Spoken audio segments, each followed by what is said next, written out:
हाँ boss. KD एक खूप मोठा प्रॉब्लेम झालाय.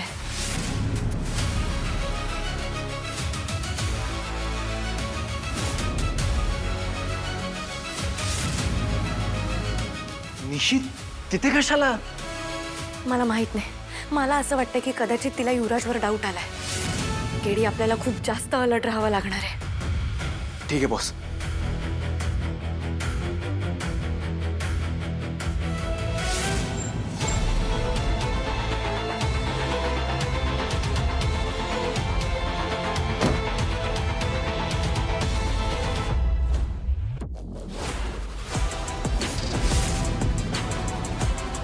सारखं बिंडोक म्हणतोस ना रे मला. आज कळेल तुला तुझी बिंडोक निशी किती हुशारीने तुझं खोटं पकडते.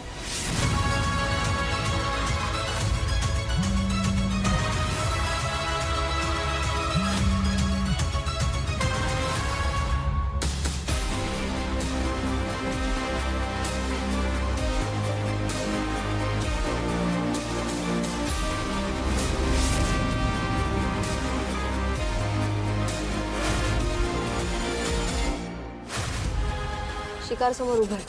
मी चालली जाळं टाकायला. रेवा होल्ड. काय झालं?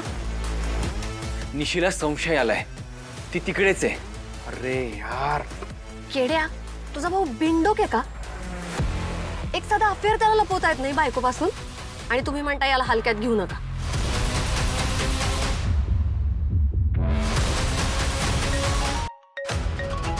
युवराज.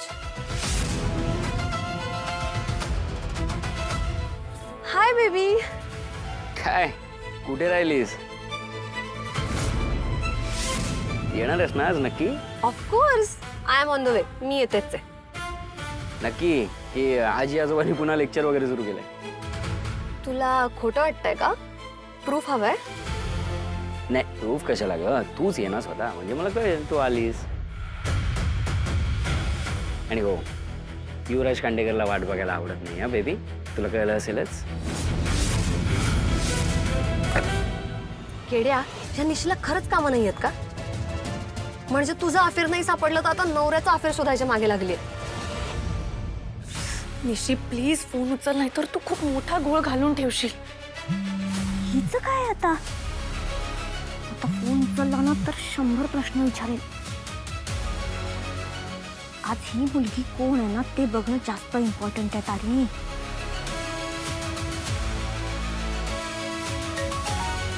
बॉस. केडी, निशी माझा फोन उचलत नाहीये.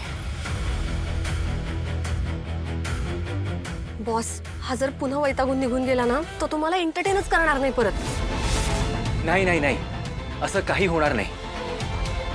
ही संधी आपल्यासाठी खूप महत्वाची आहे. बॉस, आत्ताच एक माहिती हाती लागली आहे. काय काय झालं? टेक्नोला एक रिपोर्ट सापडलाय. एका मुलीला सेम ड्रग्ज देण्यात आले. तिला फक्त चक्कर आलेत, पण नशीब चांगलं ती मुलगी त्या गँगच्या हाती लागली नाही. पण बॉस, हे ड्रग्ज अजूनही मार्केटमध्ये देत आहेत.